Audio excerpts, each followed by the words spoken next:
20 जुलाई को राजस्थान में 9 साल का तीसरी क्लास का छात्र जो दलित समाज से ताल्लुक रखता था, महज ऊंची जाति के मटके से पानी पीने की कोशिश कर रहा था। ये देख उसके स्कूल टीचर ने बड़ी बेरहमी से उसको पीटा। तुरंत बाद उस लड़के को हॉस्पिटल ले जाया गया और 14 अगस्त को उस लड़के की मौत हो गई, जिसके चलते गुलबर्गा डीएसएस संगठन ने केंद्र सरकार और राज्य सरकार पर सवाल उठाए और दलितों पर हो रहे अत्याचार का कड़ा विरोध किया।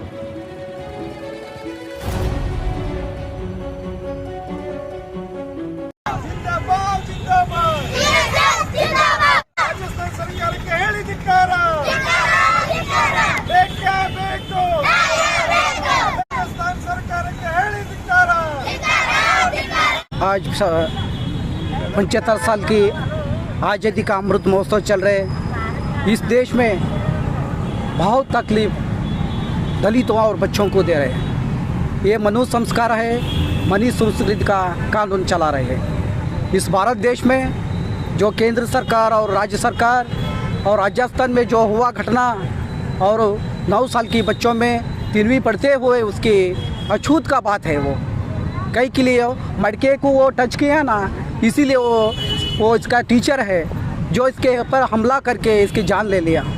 जो ये नागरिक समाज का बहुत ये इंसान को मात नहीं है इस देश में। और दलित माइनॉरिटी बैकवर्ड्स को बहुत तकलीफ़ हो रहे है इस देश के। और आरएसएस के पीछे बीजेपी के लोग सरकार चलाते हुए और तकलीफ़ का है जो देश में और मूल निवासी भारतीयों का जीने का नहीं दे रहे हैं। क्यों से पहले इनका मनुष्य संस्कार मनुस्मृति के चल रहे। वो कई के लिए ब्रिटिश सरकार जो दिया सबको शिक्षण का व्यवस्था, वो शिक्षण छीनना चाहता है। ये उसको आग्रह करती हूँ मैं। भारत देश में कितना चला रहे है सरकार बीजेपी, जो उसका मनुष्य संस्कार का बीजेपी चल रहे हैं। हम जो भारत संविधान पे चलना है वो उसको एक कानून पे चलना है। सबको शिक्षण मिलना है। जो दलितों को डराने के लिए, बच्चों को डराने के लिए जो काम करे उसको मैं खंडन करती हूँ। हम राजू आर्यकर तालुका डीएसएस संचालक अफजलपुर और जिला समिति के तरफ से आग्रह करती हूँ, ये देश में नहीं चलना है। आगे दिनों का जो हो गया, ये भारत देश में आर्थिक व्यवस्था पूरा सत्यानाश किया है। जो श्रीलंका का क्या हुआ हाल, ऐसा ही भारत का होता है। इसलिए मैं आग्रह करती हूँ, क्यों न है वो गृह मंत्री इसके पर, वो टीचर के पर, इसके संस्थे के पर जल्दी से जल्दी उसको अंडर लेके उसको शिक्षा देना है, जो काम करना है। इसलिए मैं विनती करती हूँ। बच्चे का पूरा जान से मार डाला है, इसलिए मैं आग्रह करती हूँ कर्नाटक राज्य से। ಭಾರತ ತನ್ನ 75ನೇ ಸ್ವಾತಂತ್ರ್ಯೋತ್ಸವದ ಅಮೃತ ಮಹೋತ್ಸವ ಸಂದರ್ಭದಲ್ಲಿ ಇವತ್ತು ದೇಶದಲ್ಲಿರ್ತಕ್ಕಂಥ ದಲಿತರು ತಲ್ಲಣಗೊಂಡಿರ್ತಕ್ಕಂಥ ಘಟನಾವಳಿಗಳು ನಡೆದಿರ್ತಕ್ಕಂಥದ್ದು 2014ರಿಂದ ದೇಶದಲ್ಲಿ ಮನುವಾದ ಮತ್ತೆ ಪ್ರಾರಂಭವಾಗಿ ದಲಿತರು ರಾಜಕೀಯವಾಗಿ, ಶೈಕ್ಷಣಿಕವಾಗಿ, ಆರ್ಥಿಕವಾಗಿ, ಸಾಮಾಜಿಕವಾಗಿ ಇವರು ಬಲಾಢ್ಯರಾಗಬಾರ್ದು ಅಂತಕ್ಕಂಥ ವ್ಯವಸ್ಥೆ ಮತ್ತೆ ದೇಶದಲ್ಲಿ ನಿರ್ಮಾಣ ಮಾಡ್ತಕ್ಕಂಥದ್ದು ಸಂಘ ಪರಿವಾರದ ಸರ್ಕಾರ. ರಾಜಸ್ಥಾನದಲ್ಲಿ ಪಾಠ ಮಾಡ್ತಕ್ಕಂಥ ಶಿಕ್ಷಕ 9 ವರ್ಷದ ಬಾಲಕನಿಗೆ ಕುಡಿಯುವ ನೀರು ಮುಟ್ಟೋದಕ್ಕಾಗಿ ಅಸ್ಪೃಶ್ಯತೆ ಆಚರಣೆ ಮಾಡಿ ಇವತ್ತು ಮುಗ್ಧ ಬಾಲಕನಿಗೆ ಗಂಭೀರ ಸ್ವರೂಪದ ಗಾಯಗೊಳಿಸಿ ಕೊಲೆ ಮಾಡಿರ್ತಕ್ಕಂಥದ್ದು ಇದು ನಮ್ಮ ದೇಶದ ಶಿಕ್ಷಣದ ವ್ಯವಸ್ಥೆ.